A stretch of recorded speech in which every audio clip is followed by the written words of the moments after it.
지난주에는 저희 바이블 컨퍼런스를 주제로 우리 박종길 목사님과 함께 말씀을 나누었고요.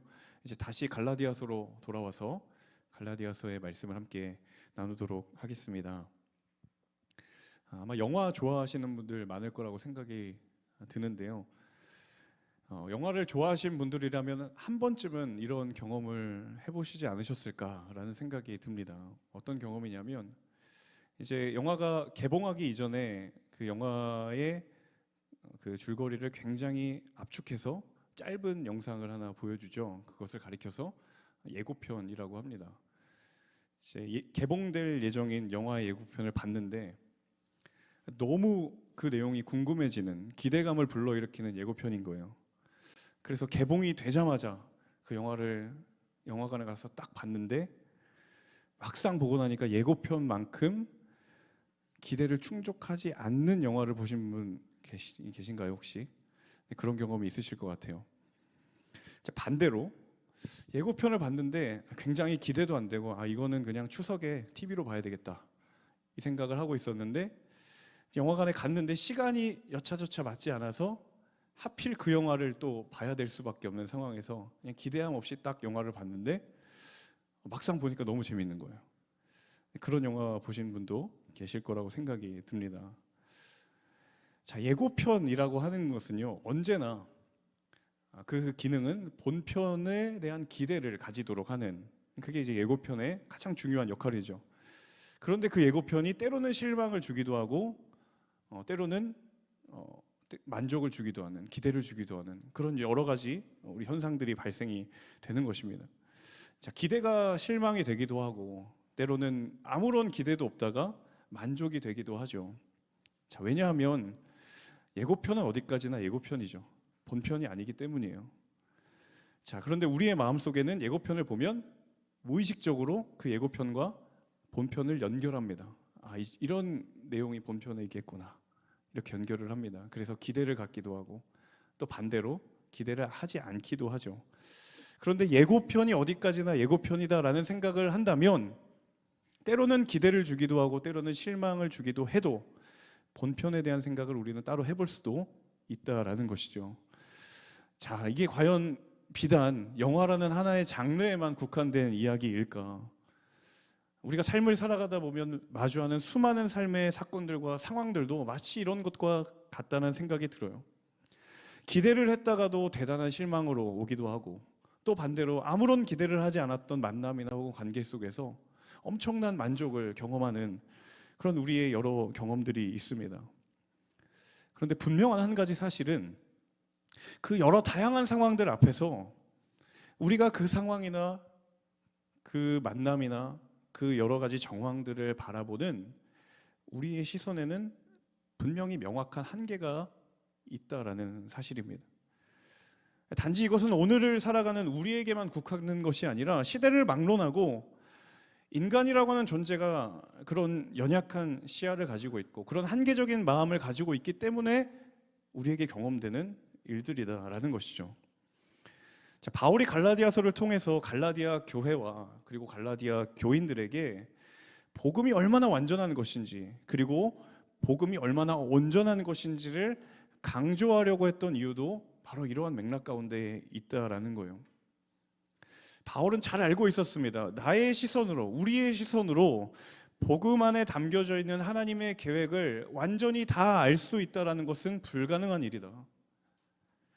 우리의 생각으로 하나님의 계획, 복음 안에 담겨져 있는 하나님의 계획을 온전히 다 안다라는 것은 그것은 가능하지 않다라는 것을 바울이 알고 있었다라는 거예요. 그럼에도 불구하고 바울이 갈라디아서를 통하여서 갈라디아 교인들에게 그리고 더 나아가서는 우리들에게 주고자 하는 중요한 메시지는 그럼에도 불구하고 오늘 하나님은 그런 우리의 한계적 시선을 넘어서기를 원하신다는 사실입니다. 그리고 말씀을 통하여 그 우리의 시선의 한계를 넘어설 수 있다라고 말하고 있다라는 사실입니다. 오늘 함께 말씀을 나누는 가운데에 바로 이 믿음의 비밀을 발견하는 귀한 시간이 되기를 주님의 이름으로 축원합니다. 우리 먼저 15절의 말씀, 우리 첫 번째 구절 15절 말씀을 함께 같이 읽어보도록 하겠습니다. 15절 함께 읽습니다. 형제들이여, 내가 사람의 예를 들어 말합니다. 사람의 언약이라도 한 번 맺은 후에는 아무도 그것을 무효로 하거나 덧붙일 수 없습니다. 이 갈라디아서 3장의 주제를 한마디로 요약을 하라면, 우리는 율법의 행위로서가 아니라 믿음으로 의롭게 된 존재다라는 그 복음의 정수를 이 갈라디아서 3장을 통해서 이야기를 하고 있어요. 그리고 바울이 조금 더 맥락을 넓혀서 구약과 신약을 연결시켜서 그 약속이 비단 신약에만 해당된 것이 아니라 이미 오래전부터 구약에서 신약으로 넘어오고 있었다라는 것을 바울이 이야기를 해주고 있는 거예요. 자, 우리 지난주에 14절까지가 그것의 첫 번째 단락이었고, 오늘부터 읽는 이 15절 이하가 두 번째 단락입니다. 자, 15절에 바울이 첫 번째로 이렇게를 이야기합니다. 내가 사람의 예를 들어 말합니다. 자, 예, 샘플이라는 얘기인데요. 무엇에 대한 예인가? 바로 숨겨져 있긴 하지만 약속에 관한 예입니다. 조금 다른 말로는 언약에 관한 예이죠. 하나님께서 자기 백성들에게 주셨던 약속 혹은 언약에 관한 예를 내가 이야기를 하겠다라는 말이에요. 자, 이 약속은 더 정확하게는 유언 그리고 언약이라고도 할 수 있을 것 같습니다. 자, 바울이 어떻게 논증을 하냐면, 하나님이 우리에게 약속을 주셨는데 하나님과 우리와의 약속까지 갈 것도 없다. 자, 사람과 사람이 약속을 한다라고 가정을 해보자. 자, 사람과 사람이 한 번 맺은 약속을 15절에 보시면 한 번 맺은 후에는 아무도 그것을 무효로 할 수 없는 것이 약속의 가장 중요한 속성이다라고 이야기를 합니다. 약속 안에 있는 속성을 먼저 정의를 하고 그 약속이 얼마나 중요한 것인지를 하나님과 우리의 약속으로 확대를 시키는 거예요. 자, 여러분, 누군가 죽음을 앞두고 정말 마지막에 중요한 한마디 하잖아요. 그걸 뭐라고 이야기하나요? 네, 유언이라고 이야기를 하죠. 자, 유언은요, 그 자체로 굉장히 중요한 효력이 있습니다. 왜냐하면 그만큼 그 말이 가지고 있는 무게와 중요함이 있다는 것을 모든 사람들이 다 알고 있기 때문이죠. 자, 지금 바울이 사람이 남기는 약속 혹은 유언, 언약, 그것을 한 번 약속이 되었다면 그것을 누구도 무효화하거나 그것에 덧붙일 수 없는데, 사람과의 약속도 그렇다면 하물며 하나님이 우리에게 주신 약속이라고 한다면 그거는 말할 것도 없지 않겠는가 라고 지금 이야기를 하고 있는 거예요. 사실은 성경 자체가 약속에 관한 기록입니다. 여러분, 성경이 구약과 신약으로 나누어져 있죠. 그런데 그 구약과 신약의 공통된 한 단어, 약이라는 단어는 바로 약속이라는 단어입니다. 영어로 풀면 테스터먼트예요. 언약이에요. 그러니까 성경 자체가 하나님이 자기 백성에게, 그리고 하나님이 지으신 이 세상을 향하여서 내가 이 세상을 택하였고 이 사람을 내가 빚었으니 내가 사랑하겠다라고 하신 그 약속의 그냥 전부가 성경이다. 성경을 한마디로 정의하자면 내가 너를 사랑하겠다라고 내가 약속했어. 이게 성경의 굉장히 중요한 메시지. 자, 그런데 중요한 사실은 무엇이냐면, 여러분, 약속이 가장 빛날 때는 언제입니까? 그 약속이 실제로 지켜질 때, 그때 가장 그 약속이 빛나게 돼 있죠. 하나님이 우리에게 약속을 주셨는데 그 약속이 얼마나 우리에게 귀한 것이냐면, 약속 자체도 중요하지만 더 중요한 것은 하나님이 그 약속을 신실하게 지켰기 때문에 그 약속이 너무너무 중요한 거예요. 자, 그렇다면 하나님이 우리를 위하여서 신실하게 약속을 지키셨다면 한 걸음 더 나아가 그 메시지가 우리에게 주는 의미는 무엇인가 하면, 하나님께서 약속을 지켰던 것처럼 우리도 그렇게 살아야 한다는 거예요. 하나님이 신실하게 우리를 향하여 하나님께서 약속하신 대로 그 약속을 지키셨던 것처럼 그 약속의 은혜를 받은 우리도 그렇게 살아야 한다는 사실을 이야기해 주고 있는 거예요. 이 시대를 바라볼 때마다 참 많은 안타까움들이 있는데, 그 굉장히 중요한 현상들 중에 하나는 무엇이냐면 약속을 꺼리는 시대가 된 것 같아요. 약속을 부담스러워해요. 왜냐하면 약속에는 책임이 있기 때문이거든요. 때로는 손해도 감수를 해야 됩니다. 그래서 저는 약속을 꺼리는 시대를 다른 말로 표현하면 책임을 기피하는 시대다라고 이야기를 하고 싶어요. 근데 오해하지 마십시오. 어떤 분들은 내가 정말 책임이라는 것이 너무도 무겁기 때문에 그래서 신중하게 약속을 하는 것이다 라고 생각하시는 분들 계십니다. 제가 그분들까지 해당이 돼서 말씀을 드리는 것이 아니라 정말 내가 책임지는 것이 싫어서 약속조차도 안 하려고 하는 그런 세태가 우리의 시대 가운데 너무도 많이 있다는 거예요. 가장 단적으로는 결혼보다는 동거를 선호합니다. 결혼은 약속이거든요. 책임져야 하는 거예요. 그런데 내가 남은 반평생을 그 한 사람을 위해 내가 책임질 수 있을 것인가 라고 생각할 때 굉장히 부담스러운 거예요. 그래서 살아보고 결정하겠다라는 거예요. 누구도 제 말에 대하여 인정을 하지 않으려고 하지만 우리 마음 가운데는 있는 거예요. 약속이 너무너무도 중요한데 그 약속은 반드시 책임이 동반되어야 그 약속이 빛나기 마련인데 이 시대는 약속은 중요할 것 같은데 책임은 우리에게 너무도 버거운 거예요. 굳이 이런 무거운 주제까지 가지 않아도 될 것 같아요. 여러분 순모임에 아무렇지 않은 듯 아무런 이유 없이 아무런 사전 연락도 없이 빠지는 분들 계십니다. 그것만 봐도 너무도 잘 알 수 있을 것 같아요. 제가 대학 청년 사역을 하면서 이 무단 결석하시는 순원들을 정죄한 적이 한 번도 없었는데 혹시 여기에 계시지 않으실 거라고 제가 믿어 의심치 않는데 혹시 계시다면 회개하시기를 바랍니다. 빠지는 게 문제가 아닙니다, 여러분. 순장님과의 약속은 중요한 것입니다. 빠진다면 그 순장님이 여러분을 기다리고 계셨다는 것에 대해 여러분이 책임을 다하셔야 됩니다. 왠지 모르게 여기 앉아 계신 우리 순장님들 어깨가 이제 들썩거리시는데 네, 들썩거리셔도 됩니다. 시대가 그렇다라는 거예요. 세상 가운데 그리스도인으로 살아가는 것이 어려운 이유, 이 세상의 한복판에서 하나님의 사람으로 살아가는 것이 어려운 이유는 무엇이냐면 우리의 내면의 이 속삭임 때문이에요. 책임은 내게 속박을 가져온다라는 우리의 내면의 교묘한 속삭임이 있어요. 내 마음대로 하고 싶은 자유로 포장된 방종을 내 자아가 너무도 원하고 있기 때문에 약속은 중요해 보이고 약속은 좋아 보이는 것이지만 그 약속에 대한 책임을 지려고 하지 않는 시대를 우리가 살아가고 있다는 거예요. 하지만 여러분, 오늘 성경은 분명히 이야기합니다.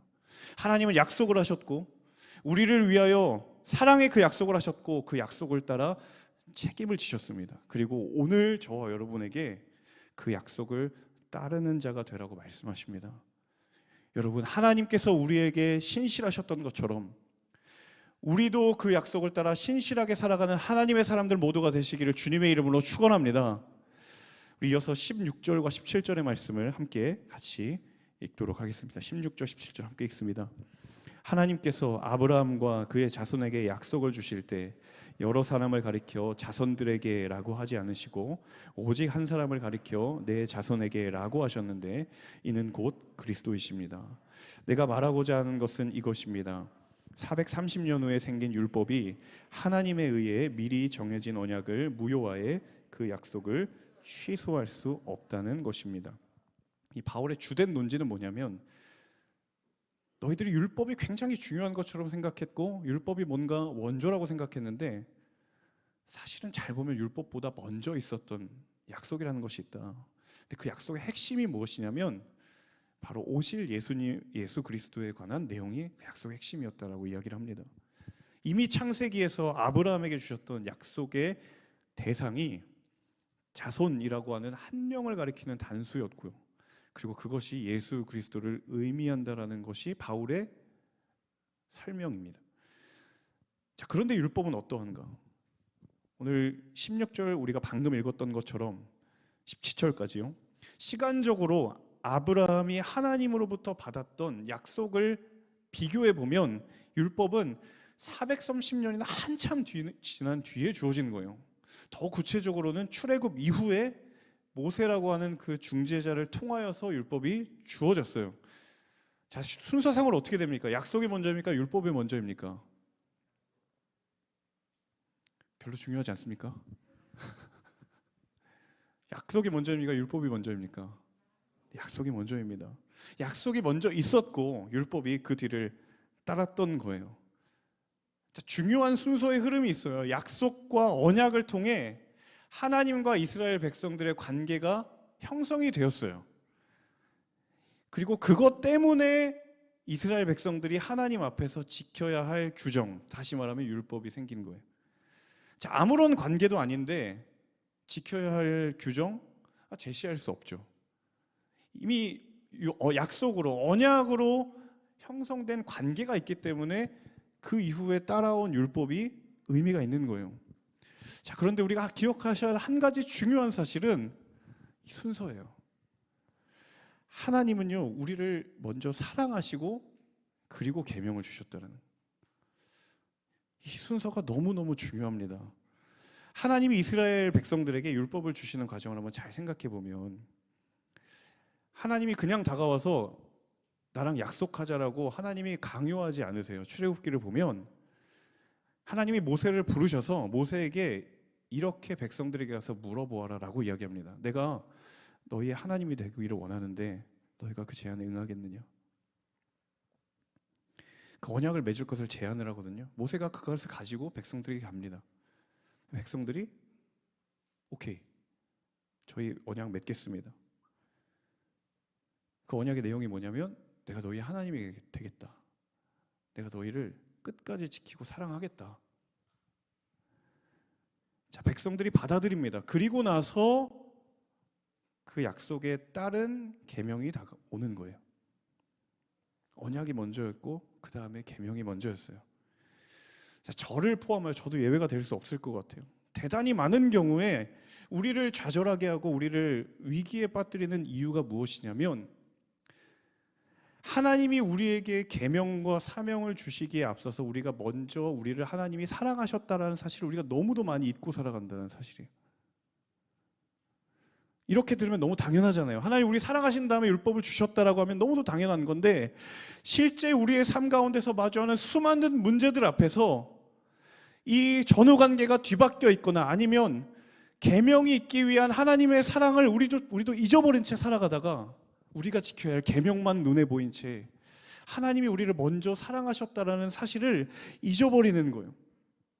하나님의 은혜, 하나님의 사랑이 분명히 먼저였는데 지켜야 할 계명만 내 눈앞에 보이고 따라가야 할 사명만 내 눈앞에 남아있는 것처럼 보이니 그런 내 자신을 바라보며 스스로를 정죄하고 수없이 낙심하고 수없이 좌절하고 나는 이러면 안 되겠구나. 그러다가 깊이 고민하다가 어디 가냐면 구원파 가는 거예요. 구원 받았냐고 딱 물어보니까 저는 아닌 것 같아요.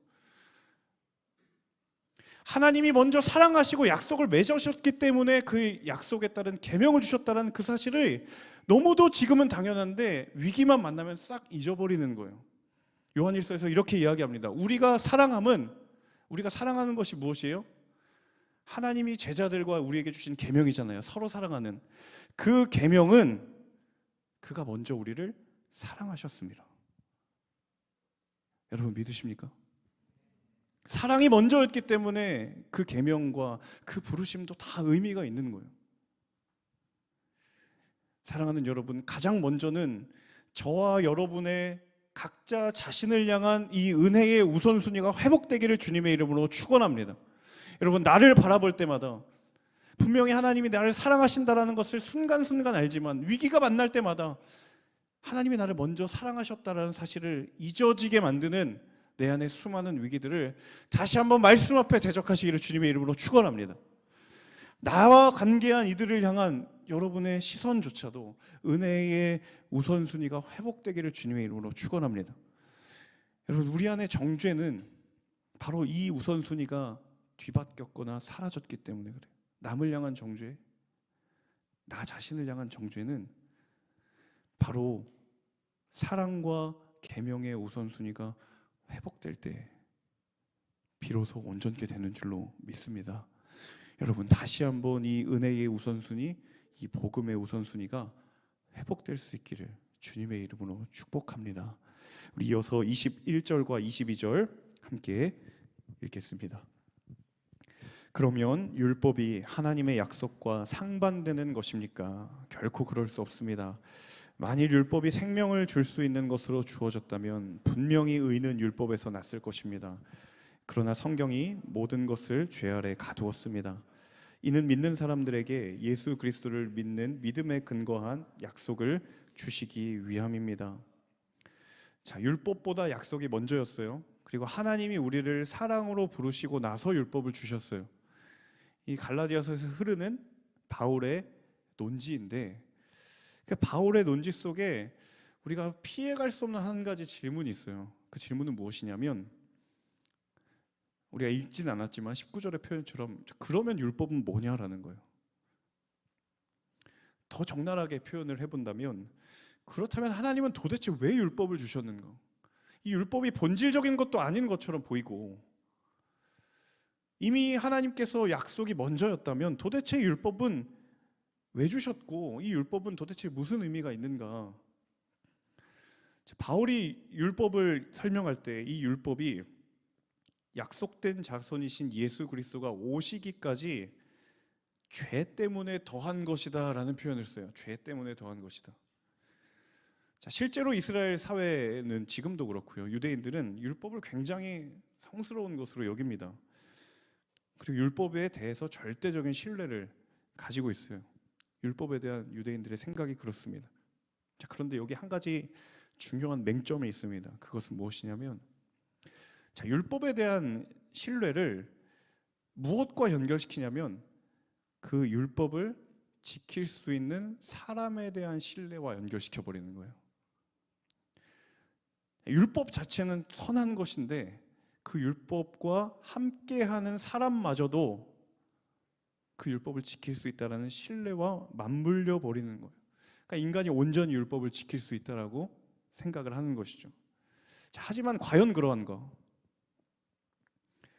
율법이 온전한 것과 사람이 그것을 지키는 건 별개의 문제입니다. 율법이 우리에게 주어진 것과 그리고 사람이 그것을 지키는 삶은 전혀 다른 이야기예요. 자, 이스라엘 백성들에게 율법이 주어지고 그것을 통해서 하나님의 뜻을 그들이 깨달았어요. 근데 문제는 뭐냐면 깨달은 것과 지키는 것은 같다 틀리다? 다르다라는 거예요. 자, 율법을 받은 이들이, 왜냐하면 여전히 죄 아래에 있는 존재이기 때문에, 그래서 율법이 기능할 수밖에 없는 기능은 무엇이냐면 정죄의 기능밖에 없는 거예요. 온전히 지키지 못하기 때문에. 그래서 바울이 율법의 행위로는 사람이 의롭다 할 수 없다라는 이야기를 할 수밖에 없는 것입니다. 자, 이어지는 24절에서 26절 같이 한번 읽어보면 좋을 것 같은데요. 24절에서 26절 함께 읽습니다. 그래서 율법은 그리스도의 때까지 우리를 인도하는 선생이 됐습니다. 이는 우리로 하여금 믿음으로 의롭다고 인정받게 하려는 것입니다. 그러나 이제는 믿음이 왔으므로 우리는 더 이상 율법이라는 선생 아래에 있지 않습니다. 여러분은 모두 그리스도 예수 안에서 믿음으로 하나님의 아들들이 됐습니다. 자, 24절에 바울이 율법은 그리스도의 때까지 우리를 인도하는 선생이 되었다. 자, 가이드를 주었다라는 거예요. 율법이 과연 인간을 온전하게 할 수 있는가? 이 24절의 말 안에 담겨져 있는 것이죠. 이미 답이 있어요. 불가능하다. 율법이 악한 것은 아니지만 그 율법이 할 수 있는 역할이 한계가 있다. 예수 그리스도의 복음의 때까지 그것을 안내하는 역할을 할 수 있고 그것으로 인도할 수 있는 역할을 할 수 있다. 그러나 인간이 죄의 지배 아래 있는 한 그 율법을 통하여 구원에 이를 수 있는 방법은 없다.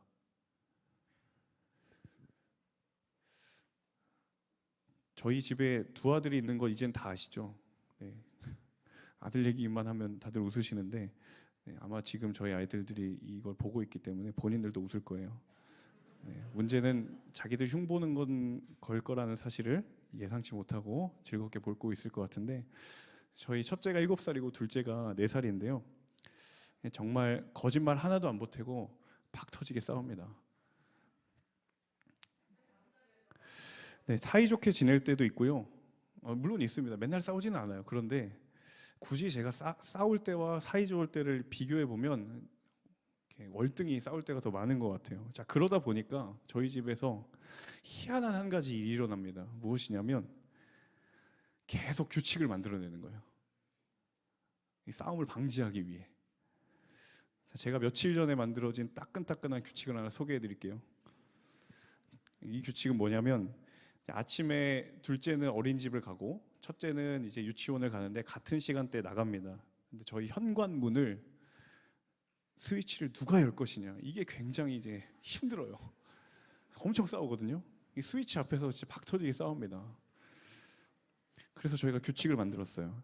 아침에 유치원 어린이집 갈 때 현관문 스위치는 하루씩 번갈아 가면서 누른다. 이전에 없던 규칙을 만든 거죠. 제가 그 규칙이 계속 생겨나는 걸 보면서 이 본문을 묵상하다가 깨달은 게 있어요. 자, 여러분, 규칙이라는 것, 법이라는 것은 이 바울의 말처럼 정말 죄를 인식하게 하고 인지하게 하고 죄를 짓지 않도록 만드는 가이드가 역할을 할 수 있습니다. 여러분, 그런데 거기까지는 인정이 되지만 그 규칙이 그 사람을 변화시킬 수 있는 능력이 있는가? 여러분, 저희 두 아이들이 매일 번갈아 가면서 스위치를 누른다라는 규칙이 우리 아이들을 변화시킬까요? 아니요, 그렇지 않습니다. 사고를 미연에 방지할 수는 있겠죠. 그래도 적어도 예전처럼 박 터지게 싸우진 않겠죠. 실제로 효과가 나타나요, 지금.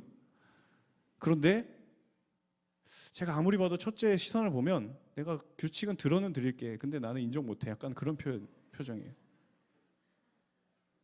법이라고 하는 것, 규칙이라고 하는 것, 조금 더 확장시켜서 영적인 율법이라고 하는 것이, 바울이 왜 그 율법을 계속적으로 공격했던 이유가 무엇이냐면 그 율법은 절대로 인간의 죄성을 변화시킬 수 없다는 것을 바울이 너무도 잘 알았기 때문이에요. 언제 알았냐면 예수님 만나기 전에 자신의 모습 보면서 알았기 때문이에요. 그가 정말로 변화됐던 것은 언제였냐면 나에게 가득 들어있었던 율법의 내용이 아니라 바로 다메섹 도상에서 부활하신 주님의 그 은혜와 사랑을 만났을 때, 그때 뒤집어졌던 거예요. 율법은 온전한 것이지만 그 율법 앞에 우리가 불완전하기 때문에 율법은 어디까지나 정죄의 기능을 할 수밖에 없는 거예요. 그래서 우리에게 은혜의 복음이 주어졌음을 잊지 마시기를 축원합니다. 그래서 우리에게 은혜의 복음이 주어진 거예요. 여러분, 은혜라는 말, 복음이라는 말, 너무도 어느덧 우리에게 뻔한 말이 되어버린 것 같습니다. 너무 익숙하시잖아요. 그런데 여러분, 이 익숙하고 빛바랜 말을 다시 한번 꺼내어서 우리 마음 가운데 새겨보기를 원합니다. 하나님, 내가 아무리 노력하고 아무리 하나님 앞에 선하게 의롭게 서기를 노력을 해도 저는 불가능합니다. 저는 할 수 없어요 라고 좌절하는 우리에게 찾아오셔서 은혜의 복음을 주시는 주의 사랑의 부르심에 이제 다시 한번 우리의 잠든 영적인 눈을 깨어 주 앞에 나아가야 될 때가 된 줄로 믿습니다. 우리의 어떤 노력으로도 다다를 수 없는 완전함과 온전함을 그분이 먼저 우리에게 찾아오셔서 사랑을 주시고 그 사랑에 힘입어 사명의 자리로 나아가라고 말씀하시는 그 하나님의 음성 앞에 우리가 다시 한번 주 앞에 나아갈 수 있고 결단할 수 있는 그 거룩한 결단이 우리의 모든 삶의 자리마다 회복되는 귀하고 놀라운 은혜의 역사가 있기를 주님의 이름으로 축원합니다. 그래서 우리가 그 사랑을 함께 다시 한번 이 찬양의 고백 가운데 드리기를 원합니다. 너무도 오래된 찬양이지만 이 가사가 너무도 우리에게 다시 한번 새로워지기를 원해요. 그 크신 하나님의 사랑 말로 다 형용 못하는, 저 높고 높은 별을 넘어 이 낮고 낮은 땅 위에 오시는 그 주의 은혜가 하나님 불완전한 나를 다시 한번 온전케 합니다. 주님, 그 복음을 다시 한번 붙듭니다. 그 은혜를 다시 한번 의지합니다. 함께 찬양하며 나아가겠습니다.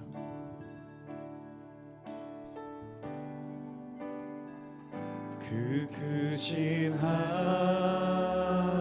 하나님의 사랑 말로 다 형용 못하네.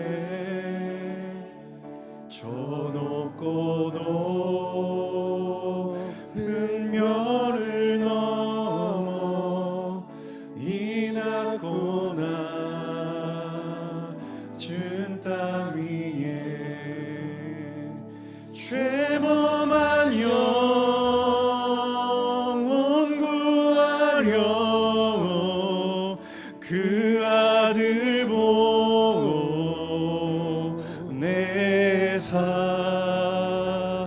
화목제로 삼으시고 죄 용서하셨네.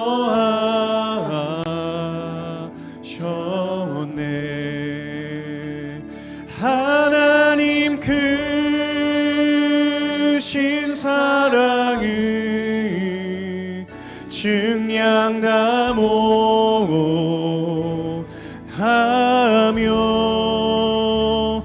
영원히 변치 않는 사랑 성도여 찬양. 우리 그 사랑을 의지하고 신뢰하며 다시 한번 찬양할 때에 그 자리에서 일어나셔서 함께 찬양하며 나아가겠습니다. 두루마리산 바다를 먹물 삼아도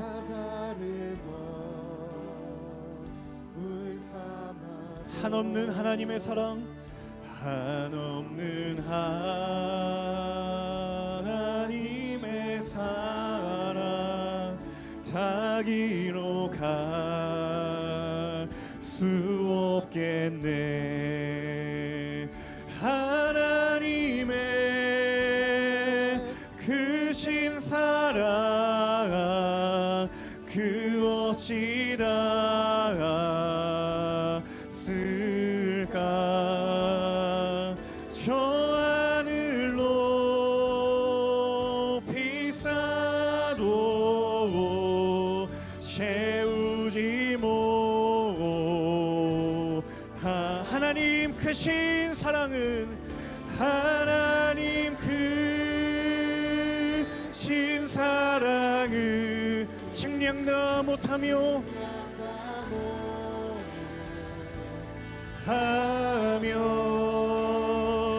영원히 변치 않는 사랑 성도여 찬양. 하나님 크신 사랑은 하나님 크신 사랑을 증량나무하며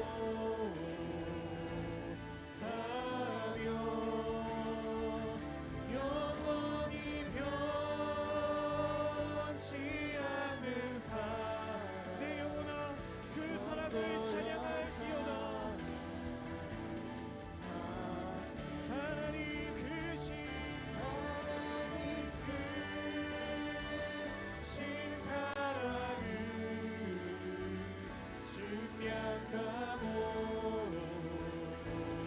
증량나무하며 영원히 변치 않는 사랑 성도여 찬. 그 사랑을 높여 찬양하기를 원합니다. 하나님 크신 사랑은 하나님 크신 사랑을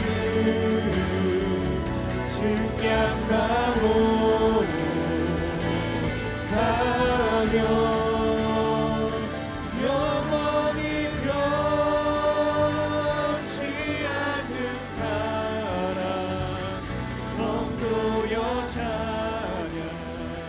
하나님 크신 사랑을 하나님 크신 사랑을 증량나무하며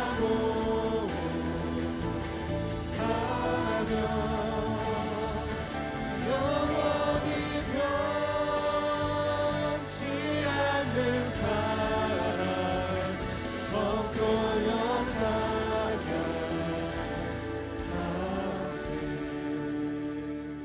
하나님 크신 사랑을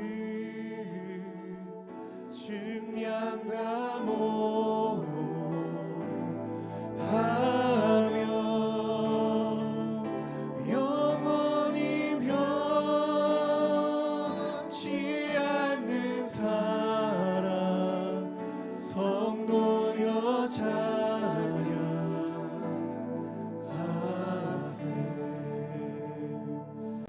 사랑하는 여러분, 이 시간 다시 한번 말씀에 의지하여 여러분을 초청합니다. 하나님, 내가 다시 한번 그 은혜의 복음, 다시 한번 내가 그 사랑의 복음 앞에 나아가기를 간절히 소망합니다. 하나님, 신실하게 그 약속을 지금까지 지키시며 그 신실한 약속을 따라 우리를 사랑하시는 그 주의 복음 앞에 다시 한번 우리의 삶을 내어 맡기드리며 그 복음을 힘입어 살아가는 인생 되게 하여 주옵소서. 주의 사랑보다 앞섰던 것은 없음을 기억하게 하여 주옵소서. 그 사랑을 힘입어 살아가는 인생 되게 하여 주옵소서. 그 은혜의 복음 가운데 머무는 인생 되게 하여 주옵소서. 우리 그렇게 결단하고 그렇게 다짐하는 사람들, 우리 주를 향하여 오른손을 들며 간절한 마음으로 주여 한번 외치며 기도합니다. 주여. 살아계신 아버지 하나님, 오늘 우리를 살리시고 우리를 인도하시고 우리를 회복시키시는 그 주의 복음 앞에 우리가 다시 한번 우리의 삶을 내어 맡겨드리며 주 앞에 나아갑니다. 주의 사랑보다 앞서는 것은 없음을 기억하는 인생 되게 하여 주옵소서. 하나님, 우리를 사랑하시고 그 사랑을 힘입어 아버지 하나님의 은혜의 복음 가운데 초청하시는 그 아버지 하나님의 그 복음의 인도하심을 따라 나아가는 하나님의 사람들 모두가 될 수 있도록 주님 역사하시고 은혜를 더하여 주옵소서. 하나님, 여전히 아버지 하나님 계명 안에 갇혀 율법 안에 갇혀 스스로를 정죄하고 스스로를 비하하며 아버지 하나님 두려움 가운데 내버린 영혼이 있습니까? 아버지 하나님, 다시 한번 그 주의 은혜의 사랑의 복음 앞에 우리가 다시 한번 승복하며 주 앞에 나아가는 하나님의 사람들 되게 하여 주옵소서. 하나님, 사랑의 모든 두려움을 내어쫓는다 말씀하셨습니다. 주의 사랑 안에는 두려움이 없다고 말씀하셨습니다. 아버지 하나님, 사랑이 두려움을 내어쫓는 믿음의 비밀을 경험하는 하나님의 사람들 모두가 되게 하여 주옵소서.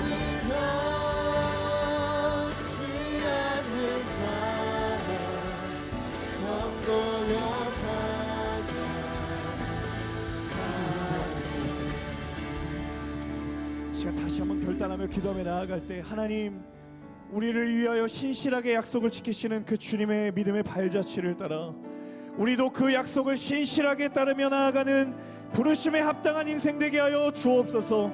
하나님, 하나님의 은혜를 힘입은 자들은 그 어떤 수고와 헌신도 두려울 것이 없는 줄로 믿습니다.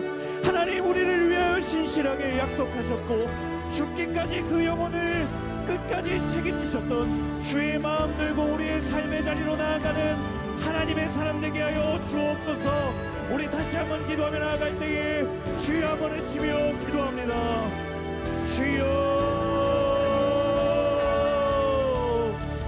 오 아버지 하나님, 아버지 하나님, 우리에게 신실하게 약속을 지키시며 우리를 믿음의 걸음으로 인도하시는 그 아버지 하나님을 우리가 믿음으로 신뢰하며 나아갑니다. 하나님, 약속을 기꺼리는 시대 가운데 책임지려 하지 않는 약한 세대 가운데 하나님, 우리가 하나님께서 그 약속을 우리 가운데 허락하셨던 것처럼 그 약속을 신실하게 따르는 인생 되게 하여 주옵소서. 아버지 하나님, 그 믿음의 걸음을 걸어가는 인생 되게 하여 주시옵소서. 우리를 부르신 삶의 자리, 각자의 가정과 학교와 직장과 모든 삶의 터전에서 하나님 신실하게 그 약속을 순종으로 아버지 하나님 따르고 사명 가운데 나아갈 수 있는 아버지 하나님의 사람들 한 사람 한 사람 될 수 있도록 주님 역사하시고 주님 믿음의 담대함을 더하여 주시고 믿음의 용기를 더하여 주옵소서.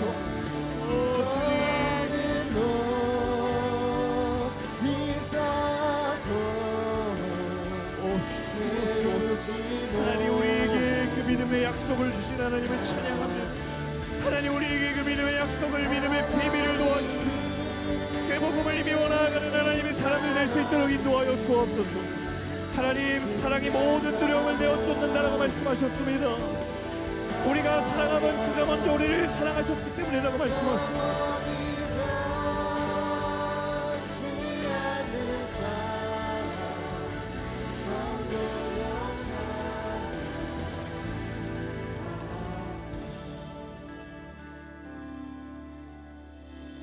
여전히 약속의 구원의 은혜를 경험하였어도 우리가 넘어지고 좌절하는 내 자신의 모습을 바라보며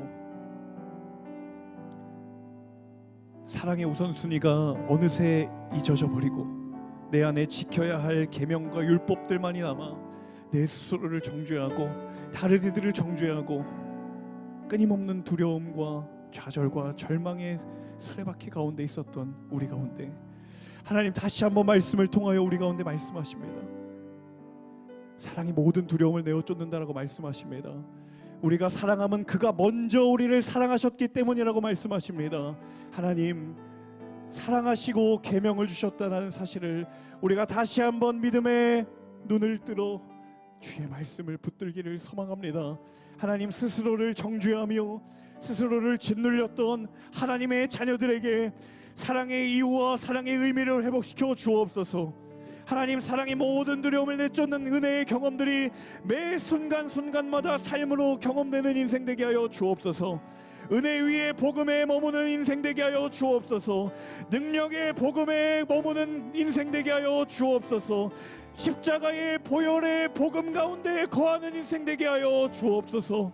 주님, 그 복음을 힘입어 하나님의 신실한 약속을 따라 우리에게 그 믿음의 약속을 보여주셨던 것처럼 우리도 그 하나님의 신실하심을 따라 우리를 부르시는 그 사명의 자리와 부르심의 자리로 나아갑니다. 주님, 약속을 헌신짝처럼 내팽개치고 책임지려 하지 않는 약한 세대 가운데 하나님 우리를 구별된 자로 부르셨고 하나님의 남은 자로 우리를 부르셨으니 주님, 이 시대 속에 하나님의 약속을 신실하게 따르는 인생이 빛과 소금된 삶임을 우리 모두를 통하여 주님 드러내게 하여 주옵소서. 하나님의 말씀과 하나님의 약속이 세상을 이기는 영적인 능력이요 비밀이 되게 하여 주옵소서. 주님, 그렇게 행하실 주님의 이름을 찬양하고 또 그 이름을 힘입어 우리 모든 예배자들의 삶을 주의 영광의 빛으로 인도하실 그 주님을 찬양하고 감사드리며 이 모든 말씀 우리 주 예수 그리스도의 이름으로 기도합니다. 아멘. 우리 하나님께 감사와 영광의 박수 올려드리겠습니다.